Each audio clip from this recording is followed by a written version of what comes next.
එහෙනම් පුතේ ඔහොම තමයි අපි ආදේශ කරන්නේ. අහපෝ සරලව කතාව කියනවා නම් පුතේ මෙන්න මේ 1 2 3 4 කියන අවස්ථා ටික මෙන්න මේ මැෂින් එක මුලදී ගන්න. පළවෙනි අවස්ථාවේ එක තැනක තියලා ගන්න රීඩින් එක. පළවෙනි අවස්ථාවේ 1 2 3 4 කියන අවස්ථා ටික ගන්නවා. ඊට පස්සේ පුතේ උපකරණය තියෙන තැන මාරු කරනවා. මාරු කරලා පුතේ අවසානයේට පිළිතුර ගත්ත තැනම මිනුම ගත්ත තැනම පුතේ අපි අහපෝ පෙර දැක්මක් ගන්නවා. සෝරි පුතේ පසු දැක්මක් ගන්නවා. එහෙනම් මේක පසු දැක්ම මේක අතරමැදි දැක්මවල් දෙකක් අරගෙන පුතේ අහපෝ සරයක් අවසානයේට අපි ගන්නවා 8 වෙනි අවස්ථාව විදියට පසු දැක්මක්. ඊට පස්සේ පුතේ උපකරණය මාරු කරන 3 වෙනි අවස්ථාවට. උපකරණය 3 වෙනි අවස්ථාවේදී මාරු කරලා පුතේ අපි නැවතත් අර 8 කියන ස්ථානයෙන් ගන්නවා 9 වෙනියට අහපෝ පසු දැක්මක් මේක පුතේ 10 වෙනි ස්ථානය අතරමැදි දැක්ම අවසානයේට අපි මේක පෙර දැක්මක් විදිහට ඉවර කරනවා. එහෙනම් පුතේ අපි අර ඉස්සෙල්ලා ගාන හදපු විදිහටම අපිට මෙන්න මේ අගයන් ටික ආදේශ කරලා ඉස්සෙල්ලා හදපු රයිස් බෝල් එක විදිහටම අපි පුතේ මෙන්න මේ එකෙන් මෙන්න මේ දෙක අඩු කරනවා. පළවෙනියට ගත්ත එකේ පසු දැක්මෙන් පෙර දැක්ම අඩු කරනවා. උත්තරේ කීයද? පෙර දැක්මෙන් පසු දැක්ම අඩු කරාම උත්තරේ 1යි. ඍණ 1යි. ඊට පස්සේ පුතේ මේ අගයෙන් තමයි මේ අගය අඩු කරන්නේ. දෙකෙන් දෙකක් අඩු කරනවා අගය බිඳුවයි. ඊළඟට පුතේ මේ දෙකෙන් අඩු කරනවා 3ක්. දෙකෙන් 3ක් අඩු කරනවා කියන පුතේ උත්තරය ඍණ 1යි කියන එක. ඊට පස්සේ පුතේ අහපව උපකරණය මාරු කරපු නිසා අහපව පුතේ අපි පසු දැක්මෙන් තමයි අතරමැදි දැක්ම අඩු කරන්නේ. එහෙනම් පුතේ දෙකෙන් 3ක් අඩු කරාම ඒත් උත්තරය ඍණ 1යි. 3න් 4ක් අඩු කරාම උත්තරය ඒත් ඍණ 1යි. 4න් 2ක් අඩු කරාම උත්තරේ ධන 2යි. ඊළඟට පුතේ ආපස්සරයක් උපකරණය මාරු කරන නිසා අපේ පුතේ ගන්න ඕනේ මොනවාද? උපකරණය මාරු කරන නිසා අපි ගන්න ඕනේ උපකරණය මාරු කරන නිසා අපි ගන්න ඕනේ පුතේ ඉදිරි පසු දැක්ම. එහෙනම් පසු දැක්මෙන් පෙර දැක්ම අඩු කරනවා. 3න් 5ක් අඩු කරාම උත්තරේ 2යි. 5න් 4ක් අඩු කරාම පුතා 3න් 5ක් අඩු කරාම 2යි. ඒ කියන්නේ ඍණ 2යි.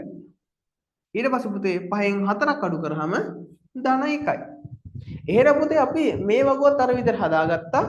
නැග්ම බැස්ම ටික ආදේශ කරගත්තා. දැන් අපි රෙඩියුස් ලෙවල් එක මේ පාරේ සත්‍ය උස හදාගමු. එහෙනම් පුතේ 100ට එකක් එකතු කරාම 100න් එකක් අඩු කරාම පුතේ 99යි 99ට බිඳුවක් එකතු කරාම ඒත් පුතේ උත්තරේ 99යි 99 එකක් අඩු කරාම 98යි 98 එකක් අඩු කරාම 97යි 97න් එකක් අඩු කරාම 96යි 96ට දෙකක් එකතු කරාම 98යි 98න් දෙකක් අඩු කරාම ආපහු 96යි 96ට එකක් එකතු කරාම 97යි. හරි. එහෙනම් පුතේ අපිට මෙන්න මේ කියන අගයත් ගන්න පුළුවන්. එහෙනම් පුතේ ආරම්භක ස්ථානයට වඩා අවසාන ස්ථානය මොකද වෙලා තියෙන්නේ? අගය අඩු වෙලා තියෙනවා. අගය අඩු වුණා කියන්නේ පුතේ එහෙනම් මේ A කියන ස්ථානයේ උසයි B කියන ස්ථානයට සාපේක්ෂව. නේද?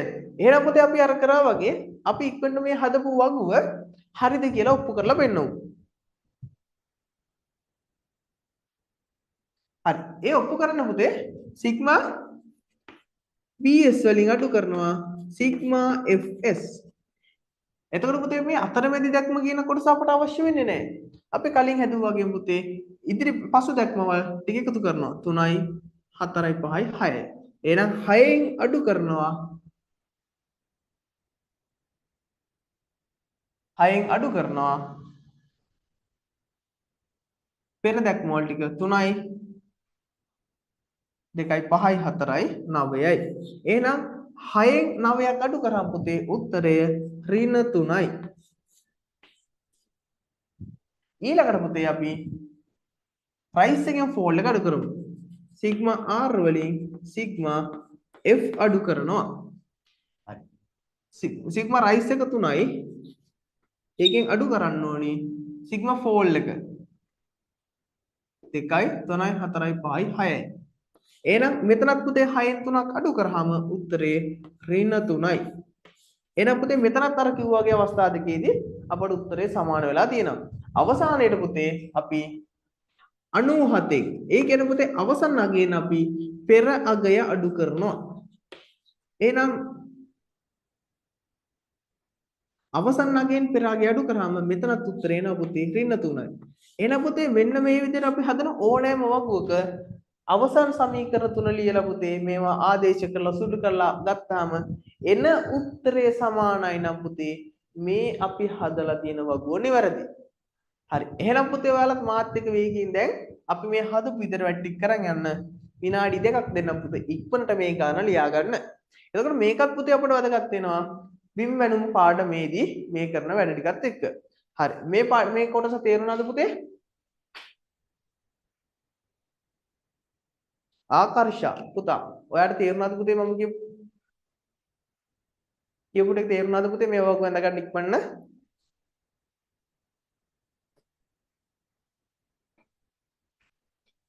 හරි.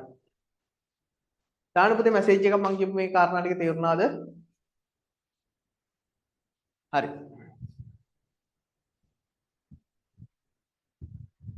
හරි. ඉක්මනට පුතේ දාන්න මැසේජ් එකක්. හරි. අන්න ශනිල් පුතා ඒවල තියෙන මැසේජ් එක පුතේ නියමයි. හරි. මම දැක්කා පාඩම පටන් ගත්ත වෙලාවේ ඉඳලා මේ වෙනකොට දිගටම මාත් එක්ක රැඳිලා මාත් එක්ක කන්ටැක්ට් එකේ වැට්ටික් කරගෙන පුතේ අනිවාර්යයෙන්ම සබ්ජෙක්ට් එක ගොඩ යන්න නම් අදාළ ගුරුවරයාත් එක්ක සම්බන්ධ වෙලා තියෙන ප්‍රශ්න කතා කරලා එයාත් එක්ක විසඳුම හදා ගන්න ඕනේ. එහෙම කරගත්තොත් තමයි පුතේ ඔයාලට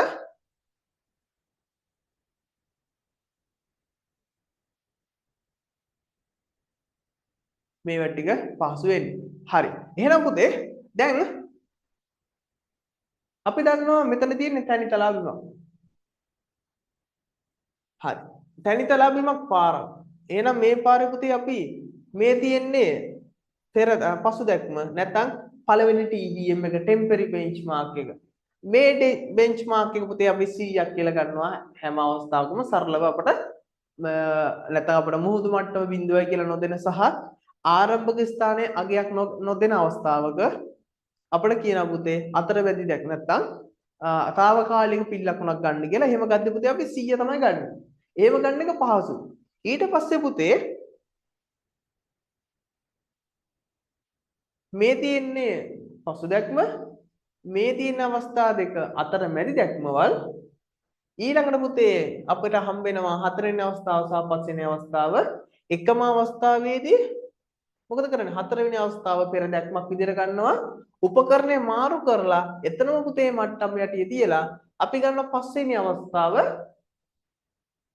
පසු දැක්මක් විදිහට ඊට පස්සේ පුතේ 6 වෙනි සහ 7 වෙනි අවස්ථා දෙක අපි නැවත අතරද මැදි දැක්ම වල විදිහට ගන්නවා ඊට පස්සේ 8 වෙනි අවස්ථාවේදී අපි පෙර දැක්මක් අරගෙන උපකරණය තන මාරු කරලා 8 වෙනි ස්ථානයේම මට්ටම් යටිය තියලා 9 වෙනි ස්ථානය ගන්නවා. එතකොට 8 වෙනි ස්ථානය කියලා කියන්නේ පෙර දැක්මක්, 9 වෙනි ස්ථානය කියලා කියන්නේ පසු දැක්මක්. ඊට පස්සේ පුතේ අහපු අතරමැදි දැක්මක් එනවා 10 වෙනි අවස්ථාව. මේ 10 වෙනි අවස්ථාවට පස්සේ අවසන් අවස්ථාව විදිහට අපි පෙර දැක්මක් ගන්නවා. මෙන්න මේ කියපු කාරණා ටික තමයි පුතේ අපි මෙන්න මේ විදිහට වග්ගක ආදේශ කරේ. හරි. දැන් ඔයාලට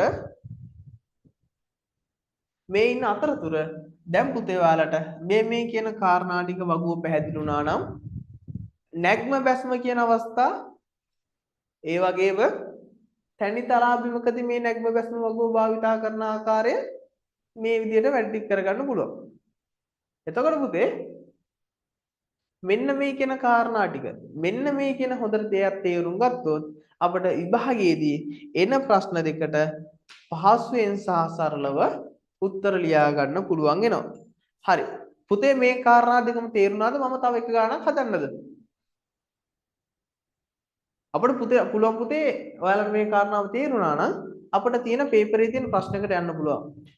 අපිට යන්න පුළුවන් 2016 2015 පේපරේ තියෙන ප්‍රශ්නයකට යන්න පුළුවන්. හරි. පුතාලා ඔක තේරුණා නම් මට මැසේජ් එකක් දාන්න ලයික් එකක් දාන්න පුතේ. කාරණාව පැහැදිලි කියලා අපි පේපරේ තියෙන ප්‍රශ්නකට යමු.